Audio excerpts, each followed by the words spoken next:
लोग देख रहे हैं, पर इस हालात को बदलने में, इस परिस्थिति में बदलाव लाने के लिए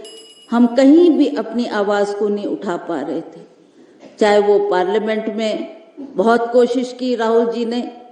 वो खड़े रहे, उनके सभी साथी अन्य पार्टियों के लोगों ने भी इसमें आवाज़ उठाने की कोशिश की कि देश के हालात ऐसे बनते जा रहे हैं, हमें कुछ परिवर्तन लाने की ज़रूरत है। और बार बार उन्होंने आग्रह किया कि प्राइम मिनिस्टर सदन में आए और हमारी आवाज़ को सुने, परंतु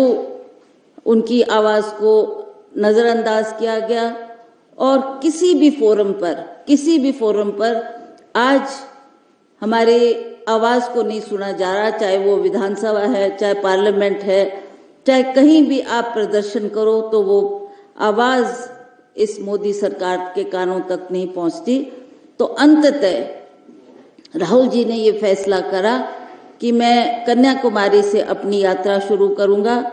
और उसमें लोगों से मैं जनसंपर्क करूंगा, लोगों तक अपनी आवाज़ पहुंचाऊंगा और लोगों के दुख तकलीफ जानने का प्रयास करूंगा। उन्होंने कम से कम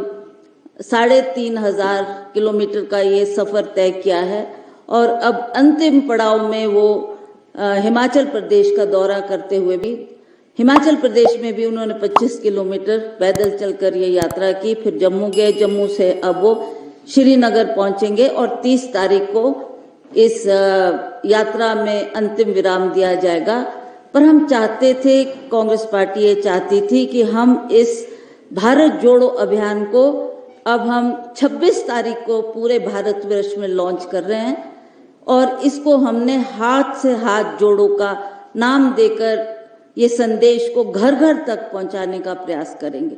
ताकि हम इस संदेश को हर व्यक्ति तक, हर वोटर तक, हर भारतवासी के घर तक पहुंचाए और इस अभियान को हम 2 महीने तक इसको जारी रखेंगे। मुझे बहुत दुख हुआ, कल ही मैं राजनाथ जी की स्टेटमेंट पढ़ रही थी, वो कहते हैं कि राहुल जी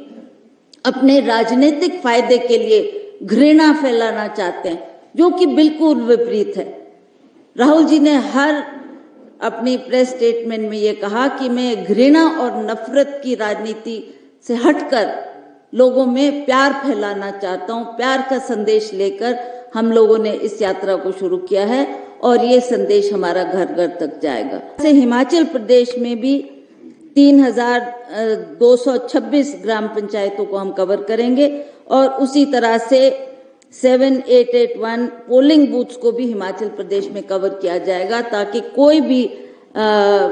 व्यक्ति इस संदेश से अवगत ना रहे। उसको अवगत करवाने के लिए ये संदेश हमने घर घर तक पहुंचाना है। तो ये मकसद इस भारत जोड़ो का यात्रा का था और हमें लगा कि कई क्षेत्र ऐसे हैं, ये कई गांव ऐसे हैं जो इस संदेश को सुन ना पाए, देख ना पाए, तो उन तक पहुंचाने के लिए हमने अब ये भारत जोड़ो अभियान को शुरू करके इस संदेश को हर व्यक्ति तक पहुंचाने का प्रयास किया। देश में 26 तारीख को इस हाथ से हाथ जोड़ो अभियान की शुरुआत होगी। उसमें हमारे लीडर्स भी रहेंगे और हमने ये संदेश दिया है कि उसी दिन आपने अपने अपने एरिया में, अपने अपने बूथ स्तर पर, अपने अपने कॉन्स्टिट्यूंसी और डिस्ट्रिक्ट्स में भी इसकी शुरुआत करनी है, ताकि ये 26 मार्च तक ये कार्यक्रम चलता रहे।